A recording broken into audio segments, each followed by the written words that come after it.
Pronto, gente. Desse jeito a gente consegue finalizar aqui a nossa alvenaria estrutural, né? Só que dentro dessa alvenaria existem os elementos de verga e contraverga e também de amarração que a gente deve colocar nessa alvenaria, tá bom? Então é isso que a gente vai ver agora. Então, como a gente viu aqui, ó, no nosso projetinho, deixa eu dar uma olhada aqui. Pronto. Então a gente tem aqui as vergas e contravergas, certo? Para cada elemento de esquadria. Então eu tenho, por exemplo, aqui nas janelas eu vou precisar das vergas e contravergas. Nas portas eu vou precisar das vergas, certo? Então eu vou fazer isso para todas as janelas. Eu coloquei aqui só para a gente simbolizar como é que fica, tá certo, gente? Mas a gente deve fazer em todas. Então, sempre que eu tiver janela, eu vou ter as duas. Sempre que eu tiver a porta, eu vou ter a verga, tá certo?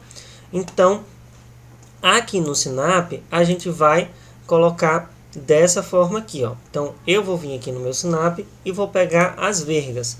Só que no Sinap, ele também vai detalhar essas vergas e contravergas bem de forma específica, tá certo? Assim como nas alvenarias, que ele divide em vários tipos de grupos, o mesmo serviço, nas vergas e contravergas eles também vão fazer a mesma coisa. Então, aqui eu coloquei do jeito do Sinap para vocês entenderem um pouco também como é essa dinâmica. Então, a gente pode ir lá no CINFRA pegar a verga e contraverga por metro e colocar, certo? Como um serviço só. Fica um pouco mais simples, mas também dá para fazer, tá certo?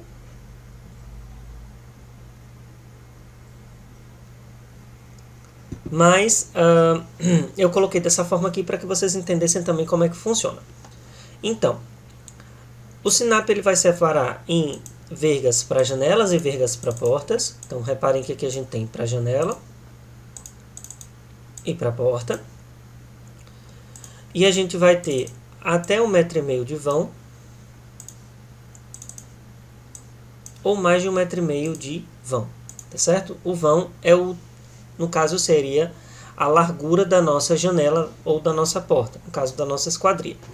Como a gente tem a janela J1, que é uma janela que tem 1,80 m, então a gente vai ter que ter uma janela aqui, ó, com mais de 1,5 m de vão, tá certo? E as outras, a J2, vai ser até 1,5 m de vão. E as portas a gente também vai colocar só até 1,5 m de vão, justamente porque a gente só tem porta de 60 e 70. Certo? Eu acho que são essas as portas que a gente tem. Então, como é que eu vou fazer aqui nas minhas vergas e contravergas? Ó, eu vou ter que ter o tamanho da minha janela, no caso aqui, né, a largura da minha esquadria, mais o traspasse, certo? O que seria esse traspasse, gente? É a quantidade de espaço aqui que a gente deixa passar para ancorar essa peça e essa peça aqui conseguir, né, suportar o vão através dessa ancoragem aqui, tanto de um lado quanto do outro. Isso aqui serve, gente, para que na prática, quando a gente tiver essa obra pronta, essa alvenaria, caso sofra algum tipo de recalque pequeno, lógico que recalques grandes não vai evitar, mas, por exemplo, pequenos recalques, sobrecargas maiores do que para que ela foi suportada, se não tivesse essa verga, a verga contra a verga, isso aqui ia fissurar aqui a 45 graus e ia subir, tá certo? Ia fazer mais ou menos uma linhazinha aqui assim, certo? Então, essa fissura ela consegue ser evitada, tá? Com a presença desses elementos de verga e contraverga, tá? E isso faz com que a gente tenha uma casa excelente, tá certo? Uma casa com uma qualidade melhor. Então, vamos quantificar isso aqui. Então, aqui no item do 3.2 até o 3.6, né, a gente vai ter mais ou menos essas situações. Então, a verga para janelas até 1,5 m. Quais são as janelas que eu tenho de 1,5 m? Apenas a J2. Então, venho no meu projetinho aqui, ó, e vou olhar. Deixa eu apagar aqui, para também não ficar tão poluído. Eu tenho aqui a J2 na alvenaria 4 e eu tenho a J2 na minha alvenaria 5, certo? Então, vou vir aqui e vou colocar o J2 da alvenaria 4, J2 da alvenaria 5, elas têm 80 centímetros, certo? E eu vou colocar um traspasse de 30 centímetros para cada lado, para que fique bem seguro. Esse traspasse, ele geralmente vai ser em função do vão, certo? Quanto maior o vão, maior o traspasse tem que ser. Esse traspasse aqui a gente poderia colocar até 20 centímetros, certo? Mas eu coloquei 30 por uma questão de fator de segurança. Então, eu coloquei 30 aqui. E essa composição, gente, ela vai ser uma composição em metros. Ou seja, a gente vai ter que medir o comprimento total. Nesse caso aqui, o comprimento total vai ser a largura mais o traspasse de um lado, mais o traspasse do outro lado. Então, eu vou ter aqui uma verga de 1,40 m, certo? Na alvenaria 4 e na alvenaria 5. Detalhe, o SINAP, ele separa verga de contraverga. Então, preste atenção aqui que a gente também vai ter uma composição para contraverga. Então, a gente aqui, mais uma vez, divide a composição. Então, por isso que, às vezes, eu uso essas composições mais genéricas, como o caso do C-Infra. Talvez diminua um pouco a precisão, certo? Talvez não, de fato vai diminuir um pouquinho.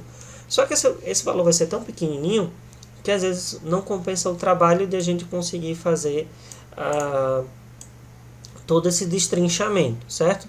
Para obras maiores, eu acho que vale a pena a gente fazer do jeito que o SINAP faz, até porque é o jeito que eles medem a produtividade de uma forma mais eficiente, tá certo? Mas para obras pequenas, geralmente eu coloco composições um pouco mais genéricas que servem para todas as situações. Então, aqui já para quando a gente tem mais de 1,5 m de vão, a gente só vai ter a janela 1, né? Então a gente só tem aqui a J1 na alvenaria 1. E aí essa janela aqui, a gente vai ter né, 1,8 metros de largura, mais os traspasses de 0,3 e 0,3, tá certo? Que dá aqui 2,4 a soma dos três, é basicamente somar. E aí esse valor a gente vai e traz para cá, para nossa, para nossa planilha orçamentária. Depois a gente vai fazer as vergas, só que agora para as portas. Então eu vou pegar aqui, por exemplo, a porta P1, que vai estar na alvenaria 2, vai ser de 70 centímetros. Vou colocar o traspasse e vou pegar aqui o valor de 1,3. E a porta P2, que está na alvenaria 7, vou aplicar o traspasse mais o tamanho da porta, vai dar 1,2. E aí eu faço a soma e levo também para nossa aqui para nossa planilha orçamentária, certo, gente? O que mais? Quando a gente faz aqui as vergas e contravergas, né? Então a contraverga ela vai seguir a mesma lógica. Então eu tenho contraverga até 1,5 m. Então vai ser a mesma coisa do item 3.2, vai ser o item 3.5, tá? A gente pode colocar aqui as mesmas valores, ou eu poderia colocar aqui item igual item 3.2, também posso, não tem problema, certo? Tipo assim, igual a item 3.2. E aí eu boto aqui só o valor do item 3.2. Eu posso fazer isso para facilitar, certo? Ou eu posso simplesmente copiar e colar e trazer para cá também, tá? Ficar dessa forma. Aqui a contraverga do 3.6 vai ser igual ao item 3.3, porque eu tenho que colocar, né, embaixo também. E aí a gente consegue finalizar todas as contravergas. Então, vou colocar aqui contraverga nas janelas, contraverga nas portas, né? E, deixa eu deletar essa seção. Contraverga nas janelas, contraverga nas portas. E agora o que é que vai faltar, gente? Vai faltar a cinta de amarração. O que é que danado é isso? Quando a gente levanta uma parede de alvenaria, que é o nosso caso aqui, certo? Pode ser de bloco estrutural, ou pode ser de alvenaria de blocos cerâmicos. No final dela, a gente tem que colocar uma cinta de amarração. Desculpa, gente. Essa cinta de amarração ela vai ser o seguinte: a gente vai colocar ou uma forma e vai concretar, vai fazer tipo uma vigazinha, certo? Porque ela vai amarrar no final. Ou a gente vai utilizar um bloco calha, que no nosso caso aqui, como a gente está utilizando, apesar de aqui estar o bloco de cimento, né, o tijolo, mas como a gente está utilizando o bloco de concreto, existe um bloco que é o bloco canaleta, certo?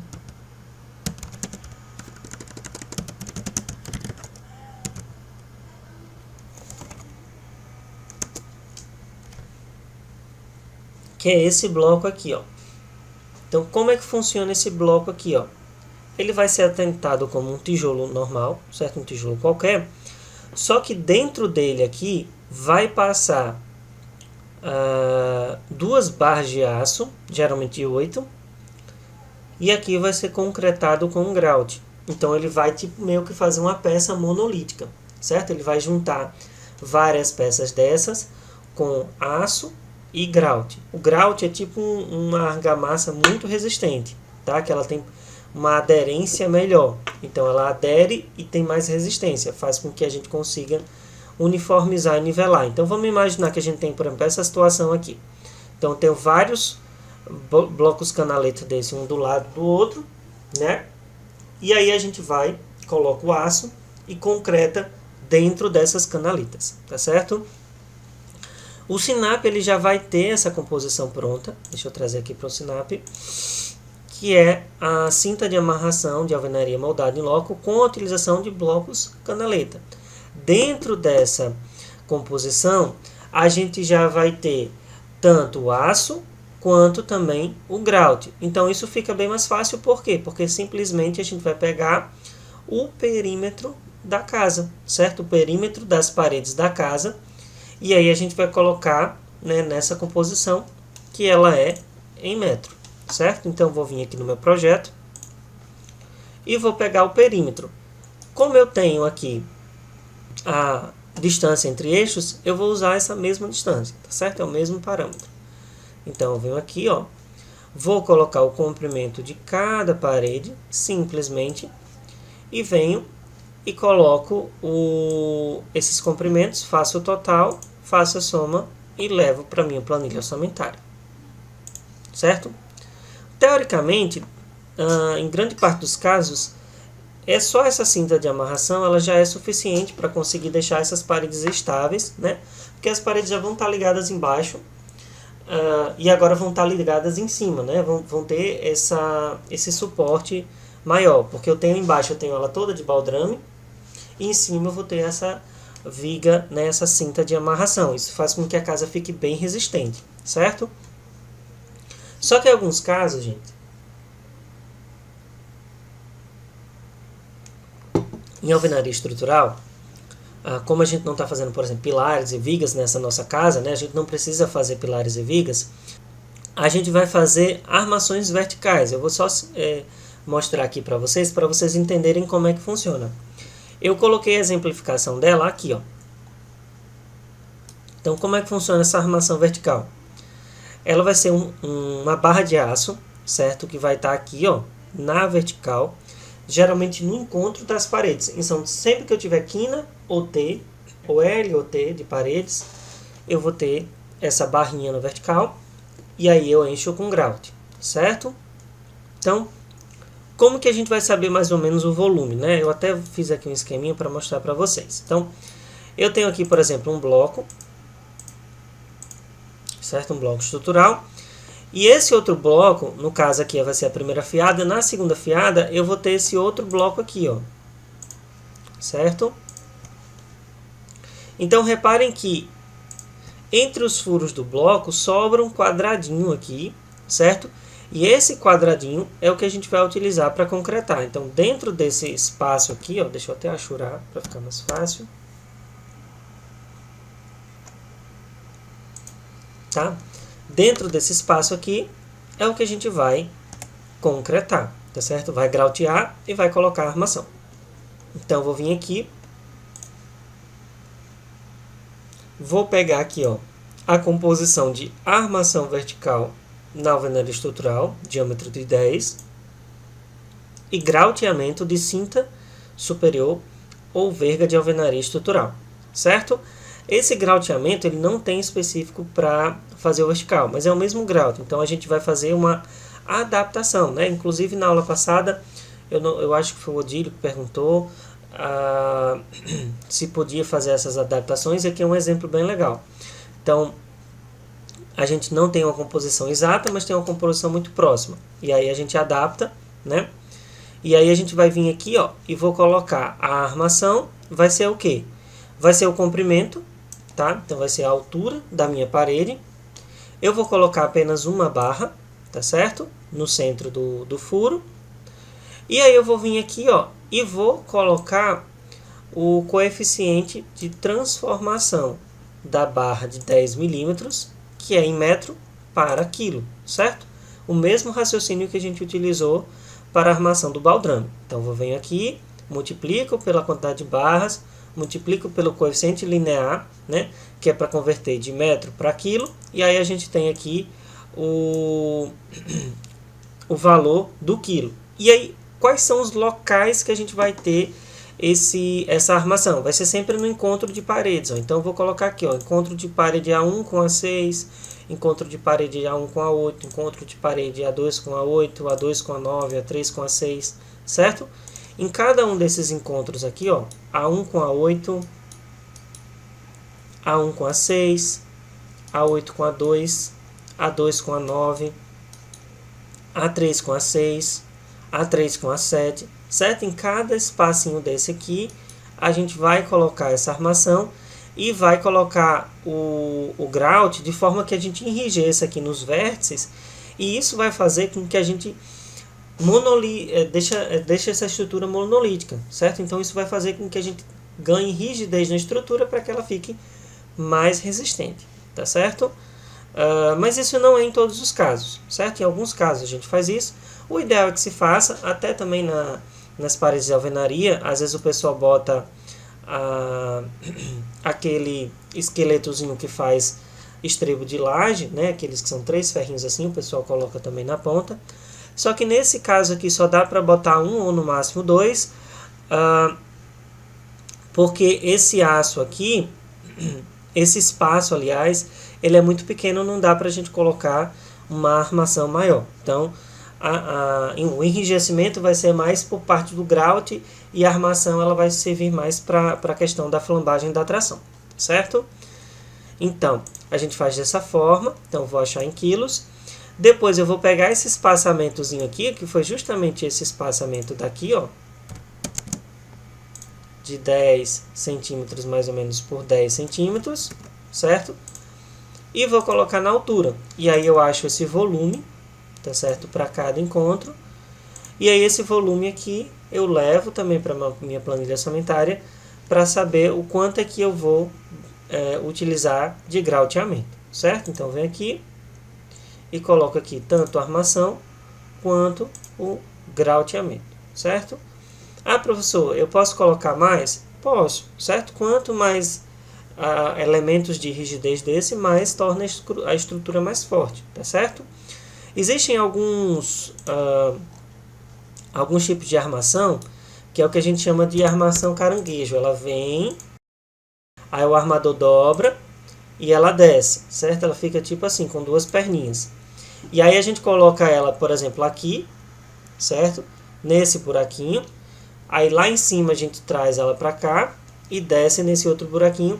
E aí a gente grauteia os dois. E isso faz com que a gente tenha, por exemplo, uma rigidez maior, tá certo? A gente pode fazer o caranguejo para cá e pode fazer o caranguejo para cá.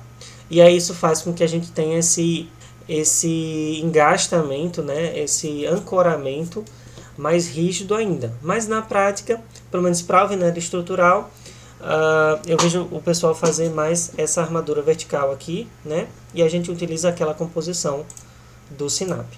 Beleza?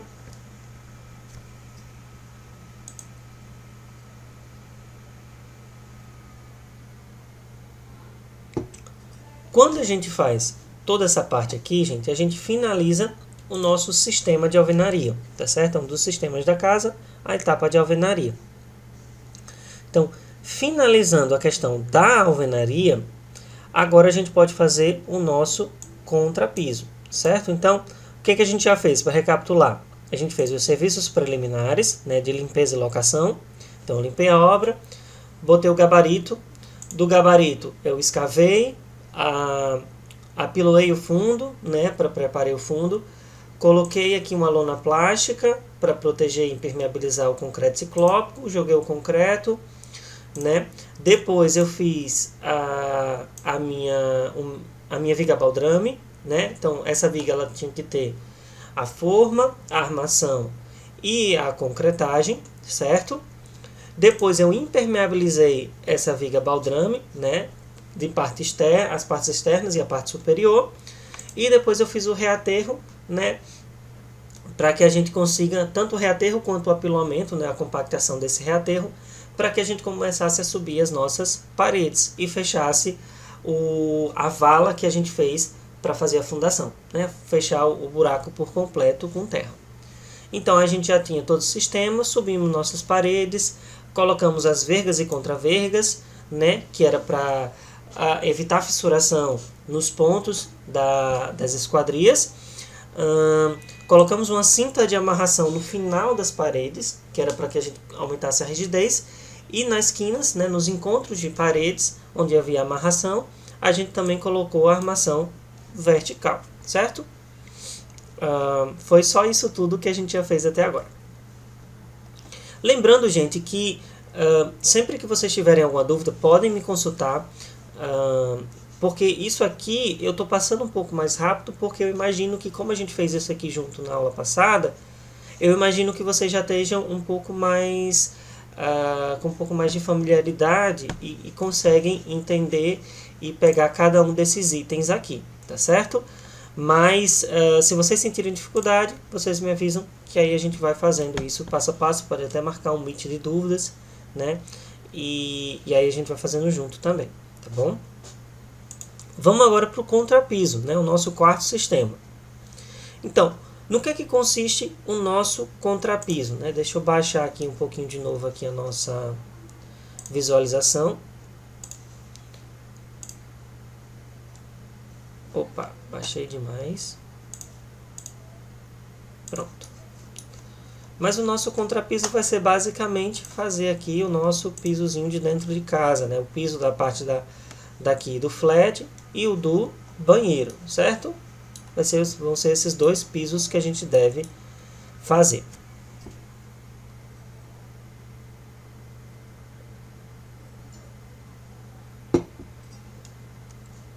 Então, para fazer o contrapiso, o ideal é que a gente faça o seguinte. Primeiro a gente faça a compactação do solo e a aplicação de um lastro de concreto, certo? Então a gente vai compactar bem o solo e vai aplicar um lastro de concreto magro. Esse lastro de concreto, gente, geralmente vai ter uns 5 centímetros, 4 a 6 centímetros na verdade, tá? Vai variar um pouquinho, porque depois a gente nivela com o contrapiso.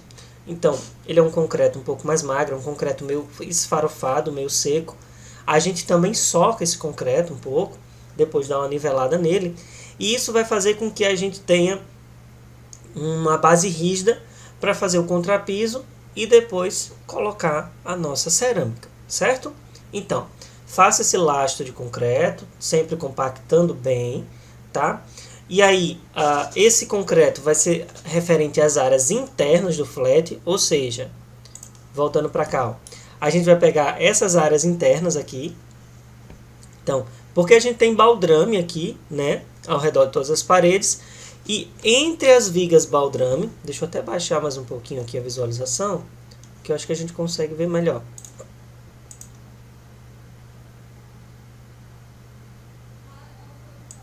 Então, entre essas vigas baldrame, ó, é que a gente vai fazer esse contrapiso, certo? Ele não vai passar, por exemplo, o contrapiso daqui não passa para dentro do banheiro, e o do banheiro também não passa para da sala, porque a gente tem essa viga baldrame aqui para contrapiso não, gente, o lastro. A gente tem esse baldrame aqui para separar e deixar essa coisa mais rígida, tá certo? Então a gente vai sempre pegar agora as áreas internas. Então deixa eu subir aqui para a gente ver o contrapiso. Então, vamos pegar essas áreas internas aqui, ó. Então, na nossa planta baixa já tem o flat 21,2 e o banheiro 2,86, certo? Vou vir aqui, vamos na memória de cálculo, e eu vou colocar aqui, ó, lastro de concreto magro, espessura 5 centímetros. Acho que isso aqui está errado, tá? Deixa eu até botar igual a composição aqui. Pronto. E aí eu vou trazer as minhas áreas aqui, ó, a área do flat e a área do banheiro, sempre as áreas internas. Vou somar as duas áreas e levo para a minha planilha orçamentária, tá certo? Lembrando que vocês sempre vão usar o arred, tá certo, gente? Eu não usei aqui, porque eu estava fazendo isso aqui um pouco na pressa para vocês, mas vocês têm que usar o arred. Outra coisa, aqui, ó, contrapiso de argamassa. Esse contrapiso, gente, ele vai vir em cima do lastro de concreto e ele, inclusive, é muito importante. Por quê? Porque esse contrapiso vai ser o que vai determinar o caimento dos pisos. Então, no contrapiso é que a gente vai bater o nível, certo? Colocar as tariscas para uma forma que a gente consiga nivelar o piso para que ele tenha uma pequena inclinação, mais ou menos de 1 a 2%, geralmente é 1%, para que corra ou para as portas, né? Quando a gente, por exemplo, quiser lavar a casa tal, então corrou para as portas, no caso, por exemplo, da sala, do quarto, certo? Em ambientes que não tem um ralo, ou para os ralos em ambientes que tem um ralo. Então, por exemplo, se eu quiser colocar um ralo na cozinha, então eu vou lá e coloco o caimento para aquele ralo. Se eu não tiver, eu já coloco o caimento, por exemplo, para uma porta, tá bom? Já no banheiro, eu sempre vou colocar para o ralo, tá certo? Se eu tiver um ralo, coloco só para um ralo. Se eu tiver para 2 ralos, eu coloco para 2 ralos. O ideal é que a gente tenha 2 ralos no banheiro, tá certo, gente? Por quê? Porque um é para dentro do box e outro é para fora do box, tá? Porque se a gente só colocar um, impede de a gente colocar o box, porque depois o banheiro vai ficar ali e vai formar uma piscina, tá bom? Então, vamos fazer esses contrapisos. Nos contrapisos, o SINAP ele vai determinar 2 tipos de contrapiso, para áreas secas e para áreas molhadas. Nesse caso, eu super concordo com o SINAP e eu não gosto de utilizar uma composição apenas de contrapiso genérica. Por quê? Porque de fato são serviços diferentes. No contrapiso, na argamassa que a gente vai fazer para o contrapiso para a área molhada, a gente vai colocar um aditivo impermeabilizante nessa argamassa para a gente conseguir impermeabilizar, certo? Já essa argamassa e já fazer com que aquele ambiente que é bastante úmido não comece a passar a umidade para fora e, consequentemente, passar a umidade tanto para a base quanto para as paredes. Isso vai começar a fofar o revestimento, né, e não vai ser legal. Então, por isso que a gente tem que tomar bastante cuidado com a questão da impermeabilização. Aí vocês olham, assim, ó, não é tão caro, a diferença vai aumentar mais ou menos de R$10 aqui de uma composição para outra. Então, isso aqui é super importante, vocês vão ver na disciplina de patologias, no bloco 2, a famosa lei de Sitter, certo? Eu estou adiantando aqui a disciplina, mas o que é que danado é a lei de Sitter? É uma lei que diz que se a gente negligencia em uma etapa, o reparo, o custo de reparo para eu consertar, vai ser 5 vezes maior na etapa posterior. Então, se na execução, né, se nessa etapa aqui que eu tô fazendo já a construção, eu negligenciar isso aí, se eu for depois ter que quebrar toda a parede, refazer e reimpermeabilizar, eu vou ter um custo 5 vezes maior. Uma porque eu vou ter perdas, porque eu vou ter que refazer um serviço, e outra que eu vou ter que gastar com esses produtos. E ainda vou ter que reparar as coisas que foram danificadas. Então reparem que aqui eu tenho R$10 a mais. Provavelmente, se eu deixar para outra etapa e não impermeabilizar, eu vou gastar uns R$50 a R$60 a mais por metro quadrado. Vai ficar mais cara do que o metro quadrado do contrapiso. Então reparem que a gente sempre deve prezar por uma boa construção. Isso inclusive é bom para a gente, tá, gente? Por quê? Porque quando a gente faz um serviço, uma obra de engenharia civil, uma obra de construção civil, o Código Civil, é um código do direito nacional, ele dá a garantia legal de 5 anos, tá? Lógico que, por exemplo, pintura não vai entrar, porque pintura, 1 ano, 2, ela já vai ficar mais manchada e tal. Mas esses serviços estruturais, a estrutura da casa, o telhado, a fundação, eles têm no mínimo 5 anos e existem algumas normas, como a norma de desempenho, que vão dizer que vai ser até mais anos. Então a gente vai garantir. Se a gente não fizer direito, a gente vai ter que voltar lá e vai ter que consertar e com o nosso dinheiro, tá certo? Então, o ideal é que a gente sempre faça um processo um pouco mais detalhado, sempre com muito cuidado, principalmente na impermeabilização, e isso vai fazer com que a gente evite dor de cabeça no futuro, apesar de a gente gastar um pouquinho mais na obra, na execução, tá certo? Mas vale super a pena. Voltando para orçamento, né, gente? Então a gente vai ter esses dois tipos aqui de contrapiso. Então, um contrapiso para áreas secas, um contrapiso para áreas molhadas. Vamos aqui para a memória de cálculo para a gente ver como é que fica. No contrapiso, a gente vai colocar, por exemplo, aqui, ó, a parte de contrapiso que é para áreas secas, a gente coloca a área do flat. Já o para áreas molhadas, a gente coloca aqui a área do banheiro, certo? Esse jeito aqui, gente, é o jeito mais genérico. Por quê? Porque eu tenho essas duas áreas aqui, eu simplesmente dividir flat como área seca, banheiro como área molhada. O ideal, tá, é que a gente faça separando também a área da cozinha. Então, o ideal era que eu pegasse, traçasse uma linha aqui, mais ou menos, tá certo? E eu pegasse essa areazinha aqui, tá certo?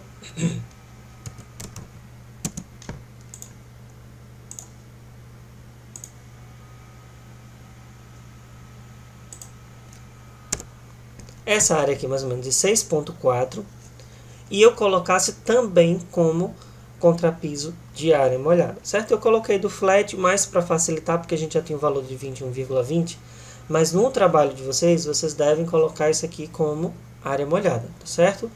Justamente por quê? Porque aqui a gente vai derrubar a água da pia, a gente pode derrubar, sei lá, vai pegar um suco, um negócio na geladeira, derrama, vai cair no chão. Então, a gente tem que deixar essa estrutura mais robusta, mais impermeável, certo? Então, o ideal é que a gente coloque aqui também, tá bom? São cuidados que a gente tem na execução que vão, tipo, encarecer um pouquinho, vão dar mais um trabalho no orçamento, mas são cuidados que na execução vão fazer toda a diferença, né? Na utilização vão fazer toda a diferença, tá bom? Então aqui eu separei por flat banheiro, para ficar um pouco mais simples, mas é mais só para explicar a vocês, tá certo? Então flat eu vou ter 21,2, banheiro 2,86.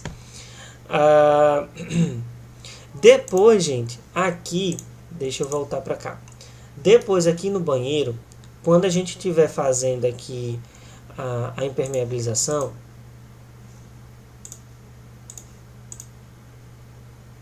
deixa eu subir aqui. Pronto. Inclusive aqui está a cinta de amarração, ó, gente. Essa partezinha cinza aqui de concreto seria a nossa cinta de amarração, beleza? Nas paredes do banheiro, gente, a gente tem que fazer o seguinte, a gente tem que fazer uma impermeabilização mais robusta, tá certo? Essa impermeabilização, ela também pode ser feita nessa parede aqui, ó, tá certo? Por quê? Porque essa parede aqui também tem ponto de água. Então, as paredes que tem ponto de água, o ideal é que a gente impermeabilize, certo? Sempre. Eu coloquei só do banheiro, mas é título de mostrar para vocês como que a gente vai utilizar essa composição. Então, eu vou vir aqui, vou escolher a composição de impermeabilização da superfície com emulsão asfáltica, tá certo? É a mesma que eu falei para vocês lá na fundação, certo? Apesar de no Sinap ela ser de argamassa polimérica impermeável, é um pouco parecida, mas a emulsão asfáltica ela é um pouco mais eficiente, tá certo? E aí nessa emulsão asfáltica, no item 4.4, o que é que eu vou fazer? Eu vou impermeabilizar os pisos, tá? Então, qual o tamanho do banheiro? 2,20 por 1,30. Impermeabilizei o piso. Depois eu vou impermeabilizar, ó, parede por parede. Aí aqui tem um detalhe. Eu não posso pegar o tamanho total da alvenaria 6 nem da alvenaria 7, porque elas passam do banheiro. Então, ó, se eu olhar aqui a alvenaria 6, ó, a alvenaria 6 é esse tamanho todinho, certo? E a alvenaria 7 é esse tamanho todinho. Então, o que é que eu faço? Eu vou pegar só esse pedaço interno, que de fato é o que eu vou pintar. Então, aqui eu não pego mais de eixo a eixo, por quê? Porque eu só estou aplicando a emulsão asfáltica na parede interna. Então, eu não vou precisar colocar de eixo a eixo, porque senão eu vou estar consumindo mais do que eu preciso, tá certo? Então, 2.2, certo? Da alvenaria 6. E aqui também 2.2 da alvenaria 7. A alvenaria 3 a gente pega só essa interna, que é 1,30. E a alvenaria 4 a gente também só vai pegar 1,30, certo? Então eu vou colocar aqui, ó, alvenaria 3 e 4, 1,30. Alvenaria 6 e 7, 2,20. Só que aí eu coloco aqui que é só o trecho delas, tá? Trecho do banheiro, para ficar mais fácil de entender, tá, gente? E aí a gente vai calculando aqui as áreas, certo? Sempre comprimento vezes largura por piso e largura vezes altura para o banheiro. Eu não coloquei aqui a altura até 2,70, por quê? Porque quando chegar com 2,50 a gente vai colocar o gesso.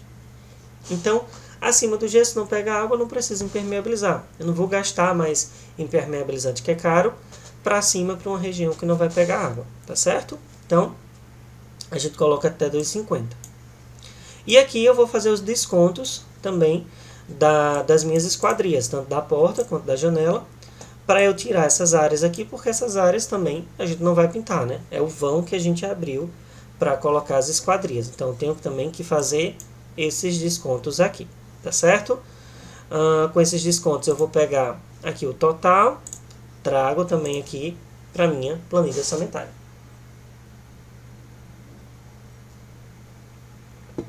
Certo? Vocês vão ver que essa obra vai dar, acho que uns 50 mil, mais ou menos, 50 e poucos mil. E ó, o sistema de impermeabilização, se a gente for contar esse item aqui, ó, só foi 1% do valor da obra. Então compensa, não é um valor tão grande a mais assim que a gente gasta com impermeabilização. Geralmente a gente vai gastar aí até 4% mais ou menos com impermeabilização, né? Porque tem os outros locais. Gente, quando a gente faz o contrapiso, né? Agora a gente meio que já tem a estrutura da casa quase toda pronta, né? O que é que vai faltar aqui? Vai faltar passar a fiação, vai passar a encanação, tá certo? E depois vai faltar a gente fazer o reboco e depois fazer o telhado, tá? Laje e telhado. É mais ou menos isso que falta para a gente fazer.